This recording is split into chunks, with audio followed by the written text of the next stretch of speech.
O dono de uma pequena empresa não pode sair do operacional. Porque se sair do operacional, acabou a empresa. Eu tô crescendo, mas eu não vejo dinheiro. Eu tô vendendo mais, parece que a coisa tá ficando pior. O cara não sabe nem pra onde vai a grana dele. Dizem que a pequena e a média, ela vai crescendo. O gargalo, na verdade, virou o próprio dono. Quem pensa em vender, vender, vender, é vendedor. Empresário pensa em lucro. Gente, é o ativo mais importante para o crescimento de uma empresa. Mas sem dúvida nenhuma é o ativo mais difícil de lidar. Quando você tem uma área comercial que depende de vendedores estrela, está extremamente concentrado na mão de alguns clientes, depende do dono para poder vender, eu não tenho sistema comercial. Eu tenho um dono que verdadeiramente ele é escravo da sua empresa. Quando cada um faz do jeito que quer, quando cada dia é diferente, quando cada dia é uma caixinha de surpresa, ninguém aprende. Isso é um fato, não é uma coisa da minha cabeça. O melhor funcionário teu é aquele que vem de lá de baixo e sobe junto com você. Exatamente, eu era esse cara aí que você mete o pau, que você chama de burro, que não estudou, que não entende. Eu era esse cara, porque o que eu fazia na feira? Limpar peixe. Era o que eu fazia. Presta bem atenção no que eu vou te falar. A gente contrata as pessoas pela habilidade técnica, mas 99% das vezes a gente não demite por conta das habilidades técnicas, a gente demite por conta do comportamental.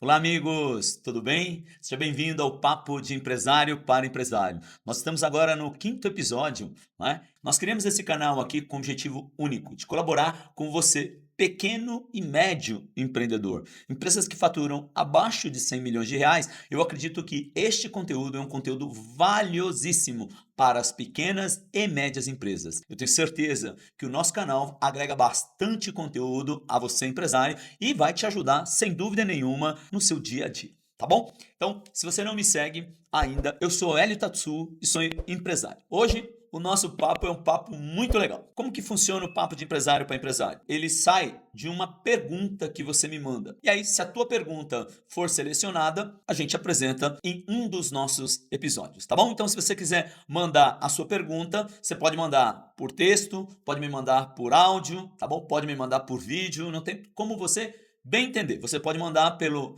número de WhatsApp que está aí na sua tela, me manda, se for selecionado, a gente vai discutir a respeito desse tema, tá bom? Hoje, a pergunta selecionada é do Marcos. Ele é do interior de Minas Gerais. Ele não me falou a cidade, mas eu vou ler aqui para você. Passou de 1 minuto essa pergunta, mas tudo bem. Mas eu achei bem formulada e a gente resolveu trazer para o papo de empresário para empresário. Vou ler para vocês, tá bom? Hélio, boa tarde. Meu nome é Marcos, tenho uma metalúrgica aqui no interior de Minas Gerais e acompanho o Papo de Empresário para Empresário desde o primeiro episódio. Gosto muito da forma direta que você fala com o empresário, porque muitas vezes parece que você está descrevendo a minha empresa. A minha dúvida é o seguinte: eu estou há quase 20 anos no negócio. Comecei pequeno, fazendo de tudo, vendendo, comprando, resolvendo problema, correndo atrás do cliente, apagando incêndio. Graças a Deus, a empresa cresceu. Hoje tenho quase 50 funcionários. Olha que legal. Só que, Hélio, eu sinto que a empresa ainda depende demais de mim. Normal. Se eu não estou perto, as coisas não andam do mesmo jeito. Se eu não confiro, sai errado. Se eu não cobro, o pessoal relaxa. Se eu viajo alguns dias, meu celular não para. Parece que tudo que é mais importante ainda precisa passar por mim. E isso cansa, cara. Porque, por um lado, eu fico feliz por ter construído uma empresa que cresceu, mas, por outro, às vezes, parece que eu construí um emprego gigante para mim mesmo. Eu queria que a empresa fosse um patrimônio, que rodasse melhor, que não dependesse tanto da minha presença o tempo todo. Eu já tentei colocar gerente, já tentei delegar mais, já treinei algumas pessoas, mas no fim parece que ninguém tem o mesmo cuidado, a mesma atenção, o mesmo olho, entre parênteses, olho de dono. Aí eu acabo voltando para o meio da operação. Eu te conheci pela Roquem, mas pelo Instagram você postando mais. Peraí. Mas vejo pelo Instagram você postando mais sobre outros negócios. Te vejo viajando para treinamentos e na minha cabeça só passa isso. Cara, esse japonês é dono de várias empresas. Uma delas tem mais de 28 anos de mercado. Como é que ele fica em cima de tudo? Será que eu, só com uma empresa pequena aqui em Minas, não consigo nem tirar o olho do meu operacional? Isso me deixa encucado. Eu fico pensando, como você conseguiu fazer essa virada? E Hélio, porque sei, eu te pergunto porque sei que com você não tem papinho de guru. É só a realidade. Na sua experiência, como de fato eu sei se estou liderando a empresa ou se estou impedindo o crescimento dela? E por onde começa esse processo de tirar a empresa da dependência do dono sem deixar tudo desandar? Se minha pergunta for selecionada, vai me ajudar bastante. Desde já, obrigado e abraço, Zélio. Caramba, é uma carta. Mas mesmo assim, obrigado, Marcos, porque a sua pergunta vai dar um papo bem interessante, né? Porque gente, essa questão de gente é uma dor muito latente nas pequenas e médias empresas, porque normalmente na cabeça de uma pequena empresa você tem um dono, um empresário, muito mais com um perfil de empreendedor do que gestor.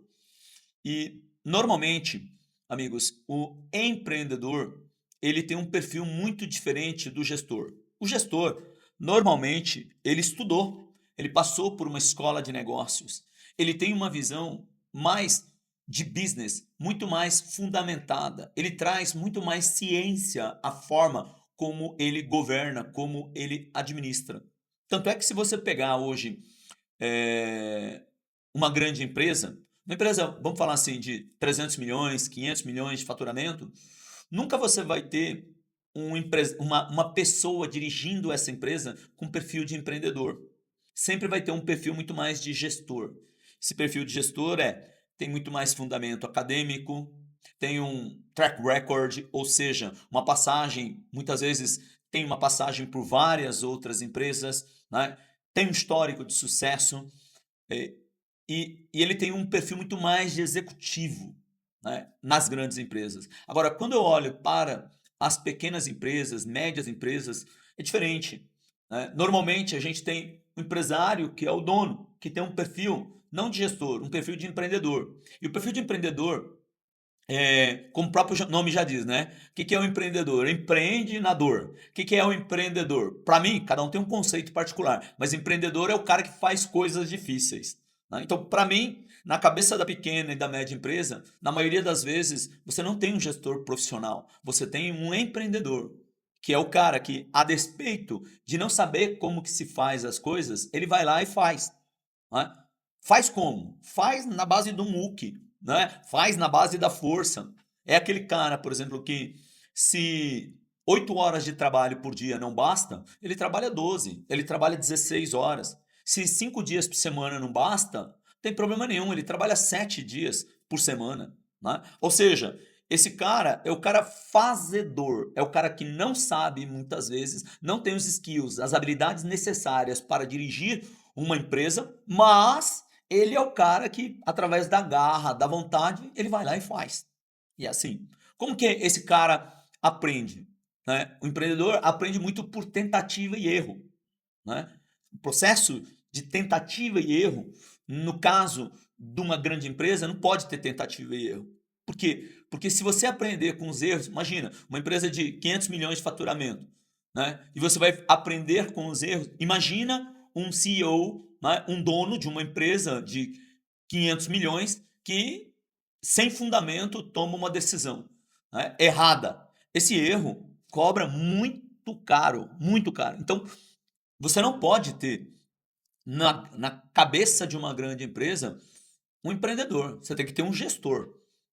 Por quê? A probabilidade do gestor cometer erros é bem menor por conta do fundamento.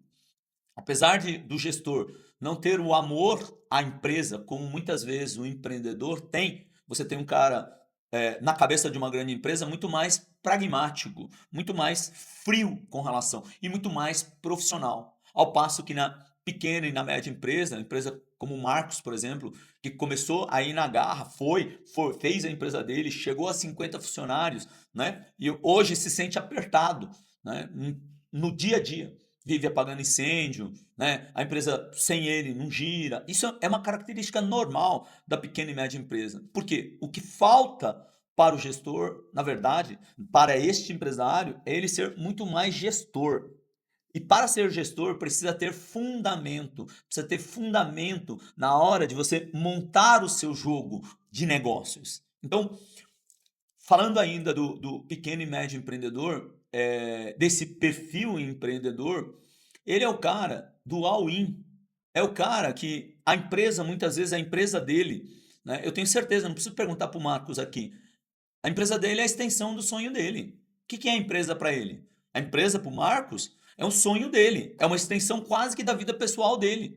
Tanto é que quando você pega pequenas e médias empresas, muitas vezes a empresa se confunde com o dono, né? A empresa tem exatamente a cara do dono. A empresa se comporta de acordo com o comportamento do dono. Pode ver, a empresa se parece com o dono. Ele tem no seu DNA o dono. Por quê? Porque a pequena empresa ela é o sonho do empresário. É isso a empresa para ele. E no caso de uma grande empresa, como é que funciona? O gestor que está lá na cabeça muitas vezes não é nem o dono da empresa. É um executivo, é um CEO, é um cara profissional. E para ele não é o sonho. Não é o sonho desse cara que está dirigindo. Ele não é o sonho. É o quê? É uma tese de investimento. Para este executivo de uma grande empresa, é uma tese de investimento. O que é uma tese de investimento? Coloca R$ 1 de um lado e sai R$ 1,20 do outro lado. É uma máquina de fazer dinheiro. É isso que é uma grande empresa. Muito diferente da pequena e da média. Então, e na medida em que a pequena e a média ela vai crescendo, tá? O gargalo, é isso que o Marcos falou. O gargalo, na verdade, virou o próprio dono.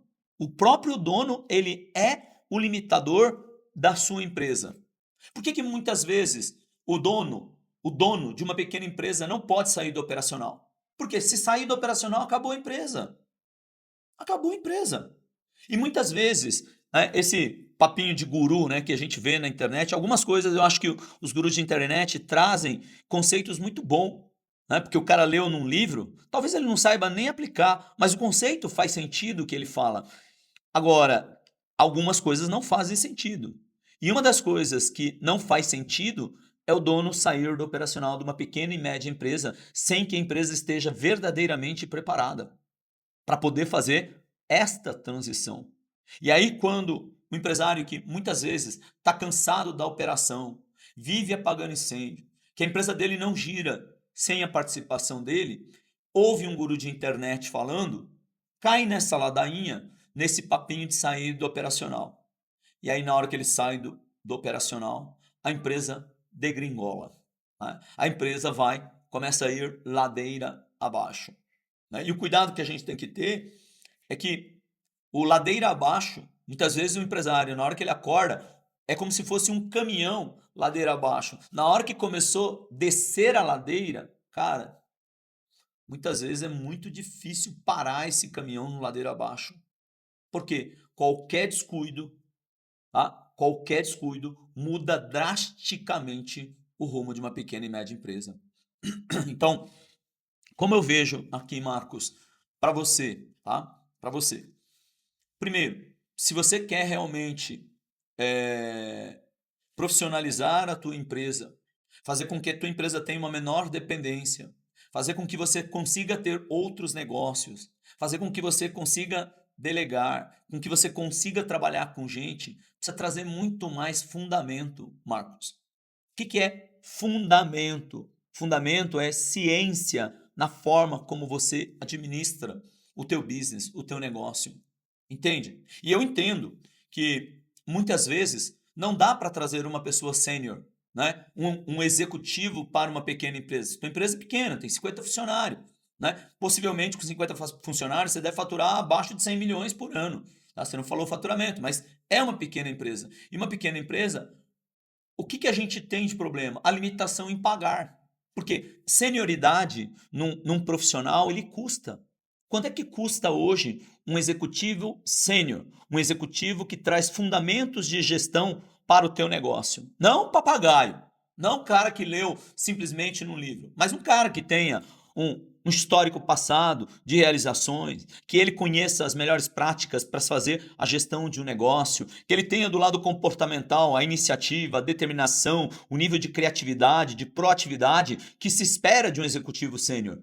Quanto é que custa esse cara? Quanto que custa um profissional desse? Um profissional desse, sem dúvida nenhuma, para qualquer empresa, é acima de 30, 40k.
Então, minha sugestão para o Marcos é melhorar o seu capital intelectual. Por quê? Porque na medida em que teu negócio vai crescendo, vai precisar de mais sofisticação. Então vamos lá.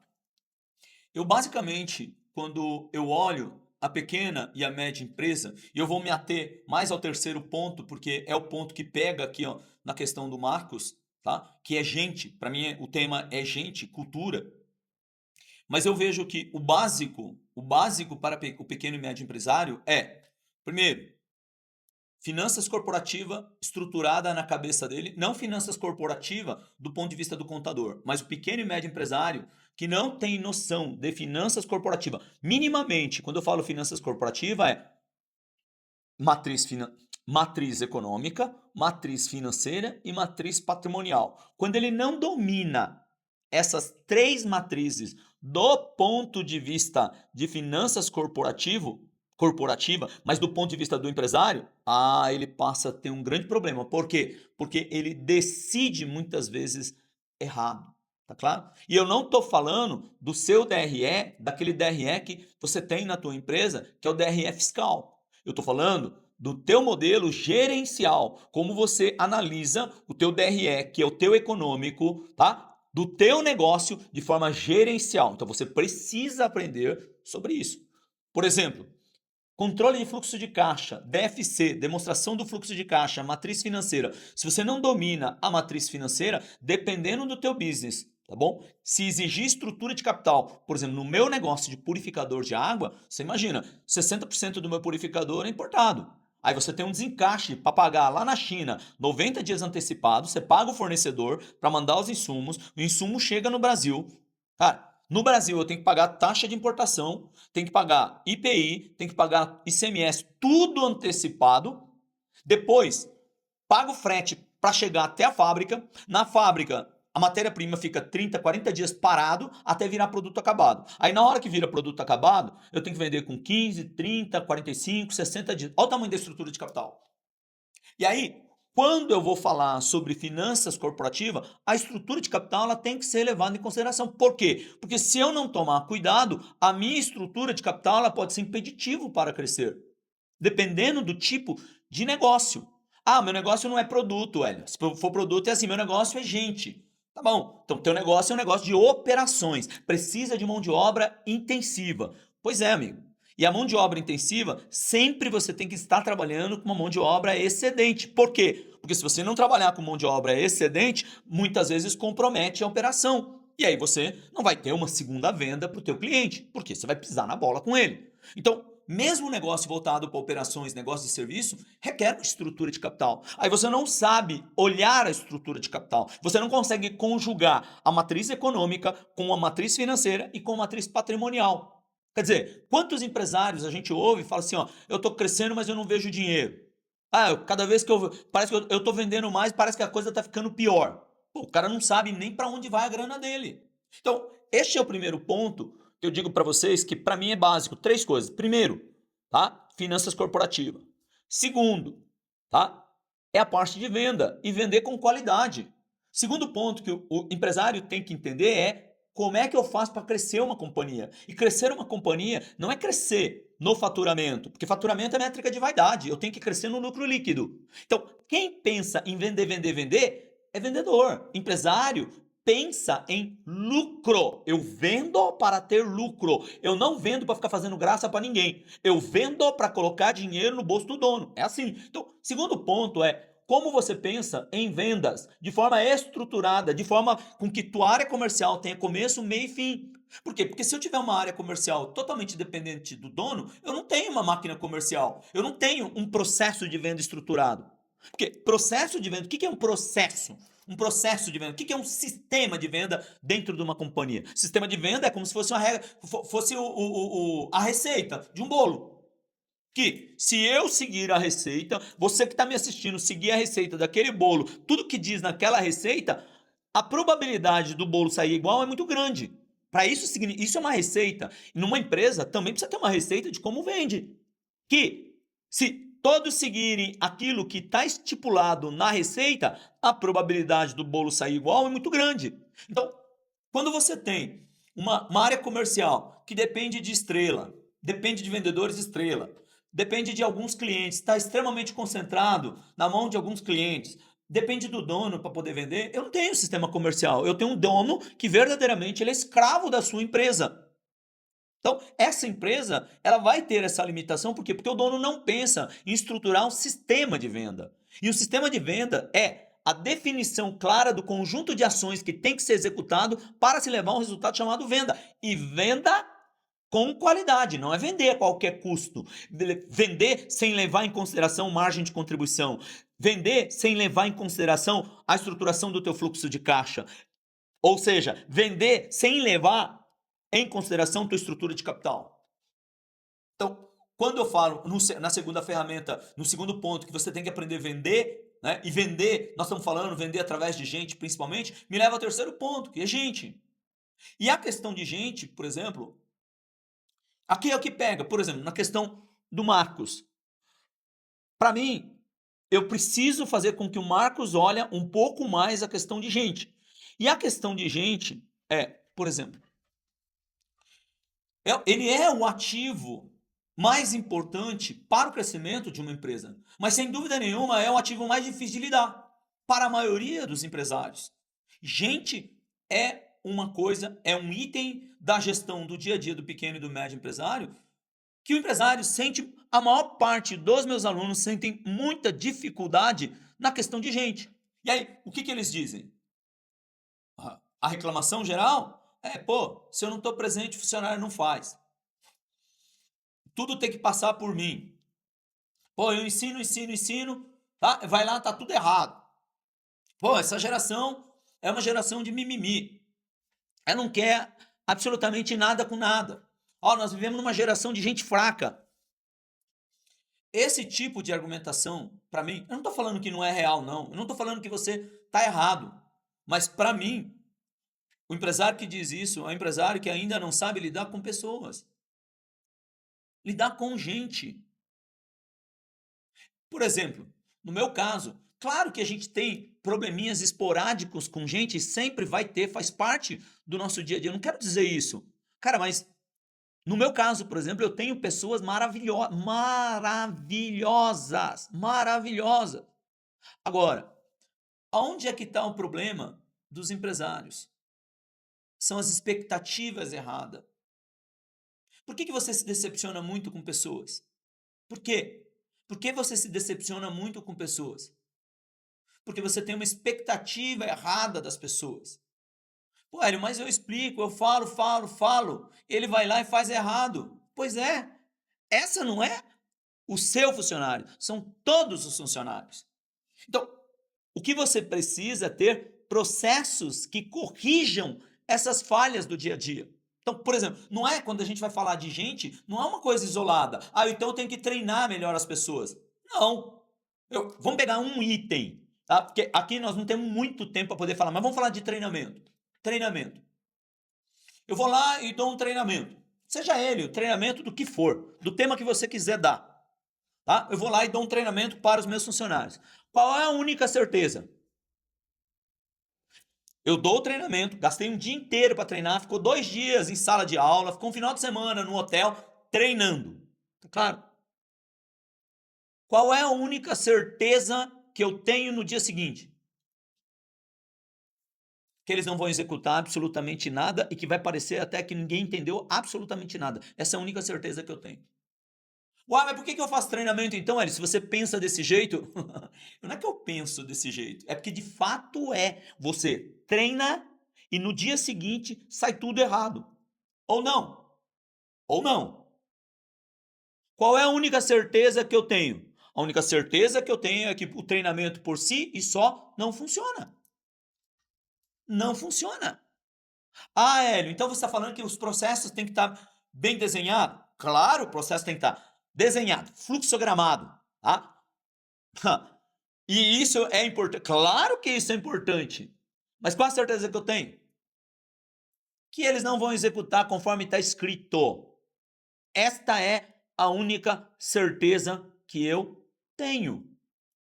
Então, Hélio, para que você orienta nos treinamentos fazer playbook, handbook, instalação, definição dos processos, fluxograma, tá? meter todo esse fluxograma comercial dentro de um CRM? Por que você fala em tudo isso se você tem a certeza de que não funciona? Claro que eu tenho certeza de que não funciona. Essa é a minha expectativa.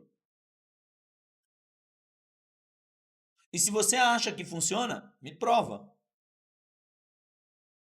Porque os manuais, os playbook, os fluxograma, as definições de processo, o treinamento, por si só, não funciona. Então por que eu faço?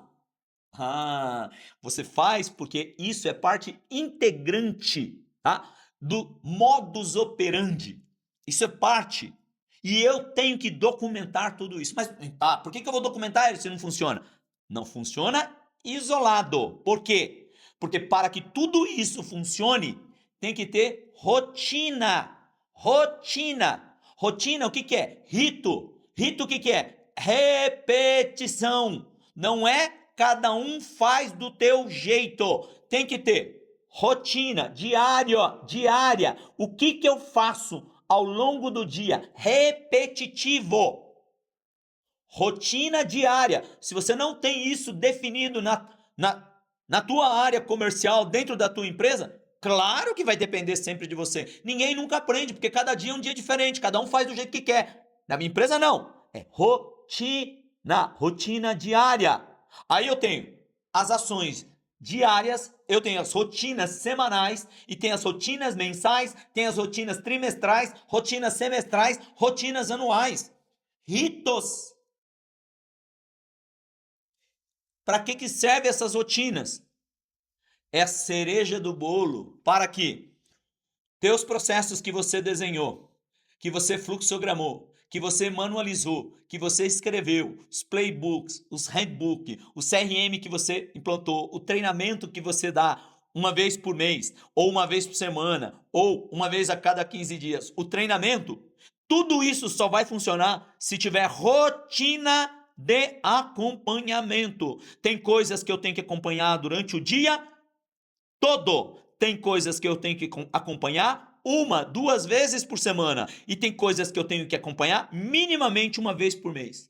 Então, essas coisas, né, essas ações que você tem que ter, é o que define o modelo de operação da tua empresa. Agora, quando cada um faz do jeito que quer, quando cada dia é diferente, quando cada dia é uma caixinha de surpresa, ninguém aprende. Então vamos lá, agora eu vou mudar a perspectiva. Eu vou mudar a perspectiva para você não se decepcionar com as pessoas, tá bom? Vamos fazer uma análise aqui da grande massa que a gente tem. Grande massa. Principalmente a massa não especializada. E vou até mais, a massa especializada também. E a massa especializada é aquele que eu estou dizendo que tem um curso de graduação. Tá? Um curso de graduação.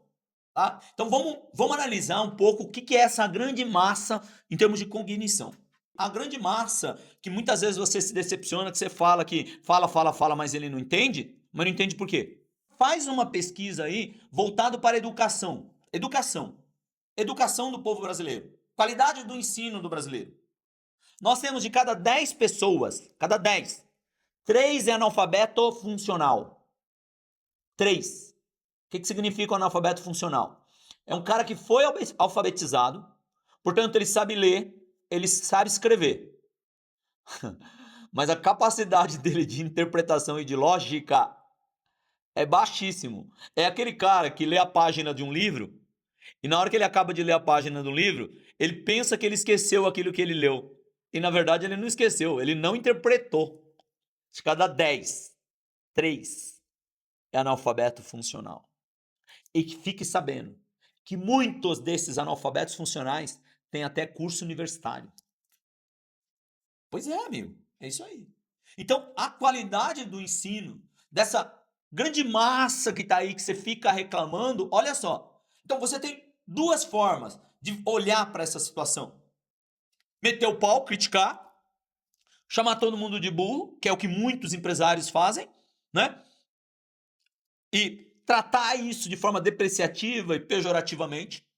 Tá? E você pode, porque isso de fato, isso é um fato. Não é uma coisa da minha cabeça. Esta é a grande massa que nós temos. E você pode tratar dessa forma. Ou você pode tratar de uma outra forma, se colocando no lugar dessa pessoa extremamente limitada. Se você se colocar no lugar dessa pessoa extremamente limitada, que o nível de cognição dela é baixo, que apesar dela ter estudado, a capacidade lógica dela é baixíssima, você teria uma outra postura. Se você for empático, é a segunda forma que você pode lidar. Você pode lidar como um reclamão, ou você pode lidar como um empresário empático, entendendo a situação. Essa é a grande massa. A grande pergunta que fica é como que eu lido com essa grande massa? Como é que você lida com a grande massa? É tendo muita clareza naquilo que a pessoa tem que fazer. O escopo, a discriminação da função, do que tem que ser feito. Não é para dar uma caixinha desse tamanho. Ele tem que ter capacidade lógica. Ele tem que entender de não sei o quê. Ele tem que pensar. Não, amigão. Essa grande massa desconsidera, e se você for um cara empático, você vai definir o trabalho dela que ela não precisa pensar. Mas ele foi contratado para apertar parafuso e eu acho que ele deveria catar o parafuso que cai no chão. Pô, o cara não tem iniciativa para catar o parafuso que cai no chão? Tá discriminado que o parafuso que cai no chão ele tem que catar? Tá por escrito. Tem treinamento falando que ele tem que catar o parafuso que cai no chão? Você explica para ele que na hora que ele vai abaixar para pegar o parafuso no chão, ele tem que dobrar as pernas dele, que ele tem que agachar primeiro, não apanhar com a coluna, com a perna esticada sem dobrar? Você explicou isso para ele? Deixou claro para ele? Você deu treinamento de que jeito que ele abaixa para pegar o parafuso? Tá por escrito que jeito que ele cata o parafuso? Tá por escrito? E fora isso ainda, se você quer que cata o parafuso, tem que treinar ele. Treinar, ensinar a catar o parafuso. Você ensinou a catar o parafuso? Ou simplesmente você é um empresário que contratou o cara para apertar parafuso e está reclamando porque ele não cata o parafuso. Mas tem clareza que ele tem que catar o parafuso? Tem. As ações estão desenhadas, estão fluxogramadas, estão manualizadas, está por escrito, tem treinamento voltado para o cara catar o parafuso no chão? Tem. Beleza. Só que se só tiver isso aí, não vai funcionar. Por quê? Porque precisa ter um elemento fundamental, que é a cereja do bolo da gestão, que é acompanhamento. Rotina de acompanhamento. Tem que ter gente olhando se ele cata o parafuso ou não cata o parafuso. Mas por que, Hélio? Porque, apesar de estar desenhado, fluxogramado, manualizado, handbook, playbook, treinamento, ele não vai catar o parafuso se não tiver follow-up, se não tiver acompanhamento. Por quê? Por que você espera que ele tenha iniciativa? Não, mas eu quero que ele tenha iniciativa, eu quero que ele tenha boa vontade, eu quero que ele tenha criatividade, eu queria que ele raciocinasse melhor, eu queria que ele entendesse. Tá, mas você quer pagar quanto? Você quer pagar quanto? Eu quero pagar 5 mil. 5 mil, migão? Não é pra cabeça, é pra braço. Você quer Você quer ter cara cabeça? Então paga 30, 40 mil, aí você vai ter um cara cabeça. Mas aí eu não tenho condição de executar. Minha empresa não tem condição de pagar 30, 40 mil de salário pro funcionário. Pois é, amigo, então quem tem que ser o cabeça? Voltamos no ponto de origem. Você, empresário, que tem que ser o cabeça. Então, o seu capital intelectual está concentrado aonde? Em você, que é o cabeça. Você, empresário, tem que ser o cabeça. Você que tem que entender a limitação alheia. E montar o teu jogo. Claro que aqui, em 1 hora de aula não dá para eu te explanar. Você teria que entrar num treinamento, você teria que entrar num programa de treinamento meu. Agora aqui não. Aqui eu tô sendo muito superficial contigo. Mas para quê? Para te chamar a atenção de que se você quer crescer, você vai ter que aprender a trabalhar com gente. E aprender a trabalhar com gente, a primeira coisa é ser empático. Se colocar no lugar do outro. Entender a limitação alheia. Entender as deficiências, claro, mas entender também as virtudes. Por quê? Porque essas pessoas, apesar de ter muitas limitações, também têm muita virtude. Então você pega um cara que nem eu. Um cara que nem eu, tá? lá quando eu saí da feira. Feira. Tá? Por quê? Trabalhei dos meus 10 anos até meus 20 anos na feira. Parei de estudar com 15 anos. Então, se eu parei de estudar com 15 anos, quer dizer, eu fiz o primeiro ano do ensino médio, não tenho o ensino médio, também não tenho um curso superior. Então, em termos de formação, o que eu era? Um semi-analfabeto. Aos 20, eu descobri que eu era um analfabeto funcional. Exatamente, eu era esse cara aí que você mete o pau, que você chama de burro, que não estudou, que não entende. Eu era esse cara, porque o que eu fazia na feira? Limpar peixe. Era o que eu fazia. Eu era esse cara aí, o braço. Eu era este cara. E o braço, o cara que é braço hoje, ele pode se desenvolver e virar cabeça. Não pelo conjunto de habilidades técnicas que ele tem, que como eu, talvez a habilidade técnica minha eu não tinha nada. A única coisa que eu sabia fazer na minha vida era vender peixe. Limpar peixe. Era a única coisa que eu sabia na minha vida. Eu poderia não ter habilidades técnicas, mas eu tinha habilidade comportamental. E esse é o mais importante para você que é empresário, o comportamento das pessoas, não a habilidade técnica. Tecnicamente, zero para mim. Mas do ponto de vista comportamental, ah não, amigo. Ah não. Pra você entender, eu era trabalhador. Cara, os últimos 5 anos que eu trabalhei na feira, os últimos 5, eu não faltei um dia na feira, mesmo doente. Eu acordava 1 hora da manhã, chegava 3 horas da tarde todos os dias, de terça a domingo. Só folgava na segunda-feira. É isso aí, amigão. É isso aí, amigão.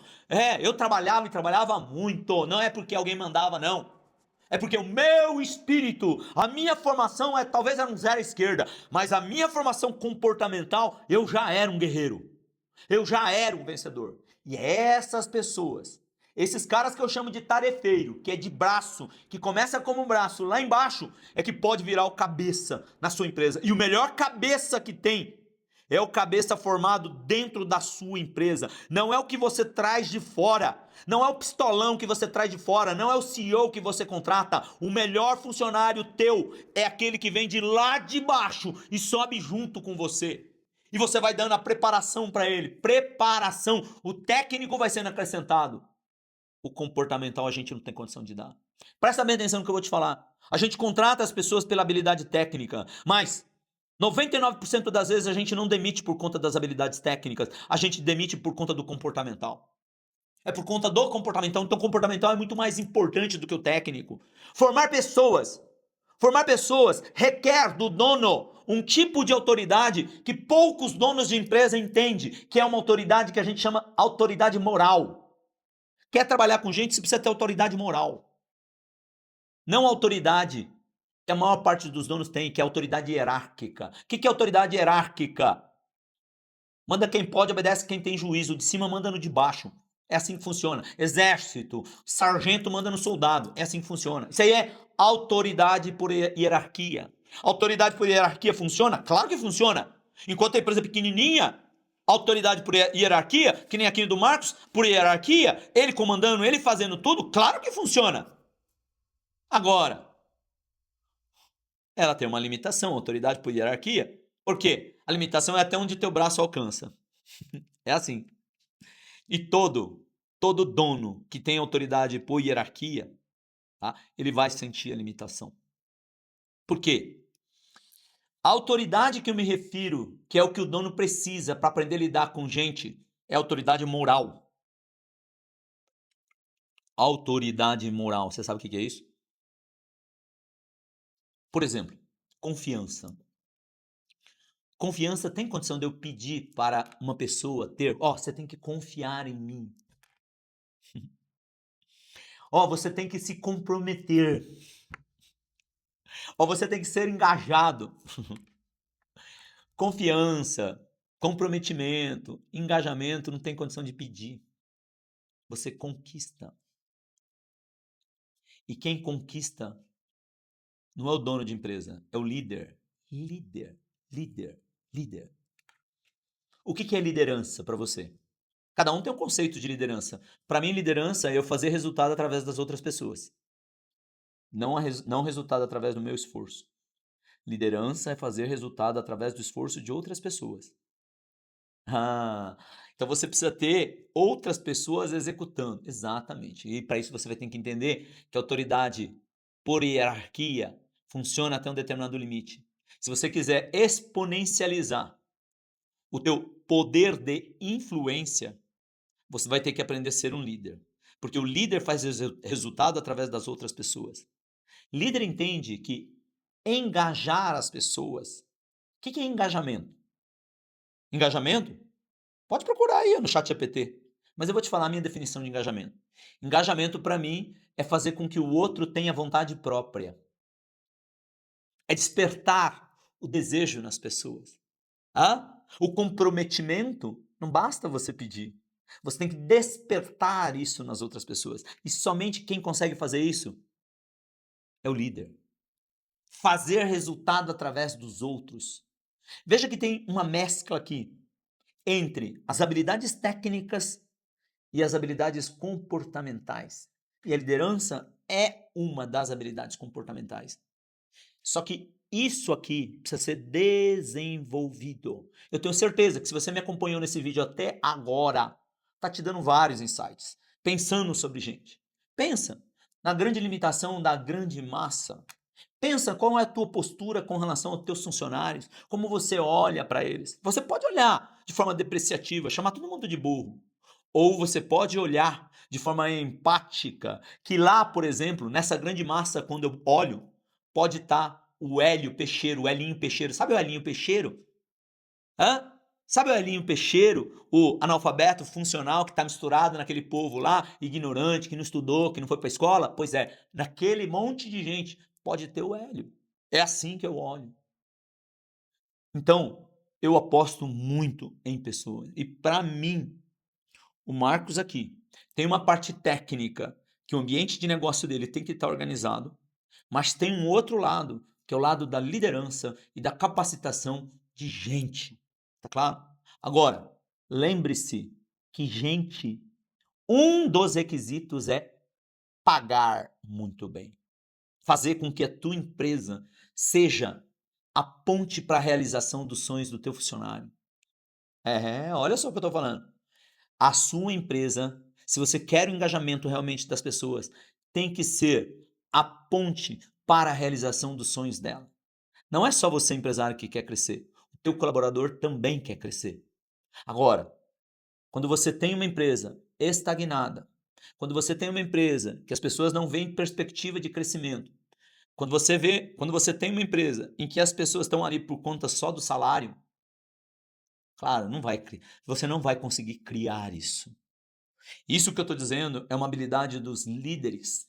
E empresa, para poder pagar bem, empresa para fazer com que os teus funcionários cresçam, tem que ser uma empresa realizadora de sonho, tem que crescer. Empresário broxado, empresário passivo, empresário que não brilha, não consegue fazer isso com as pessoas.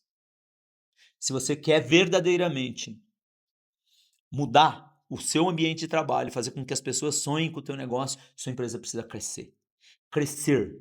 Crescer com fundamento. Lembre-se que eu falei? Finanças corporativa, venda e gente. São os 3 pilares que a pequena e média empresa precisa. Tá bom? Se você gostou deste vídeo, deixa a tua curtida aí. E, por favor, você que está me assistindo até agora, deixa o teu comentário aqui, porque o teu comentário faz com que eu entenda um pouco mais como você está pensando sobre o conteúdo. E se você compartilhar, esse vídeo vai chegar para muito mais pessoas. Até a próxima semana. Você quer a tua pergunta selecionada? Manda para o telefone, para o WhatsApp que está aí na tua tela. Novamente, você tem um WhatsApp aí? Manda para cá. Talvez a sua pergunta seja selecionada e a gente escolha o seu tema como um novo episódio do Papo de Empresário para Empresário. Tá bom? Boa semana a todos. Um abraço!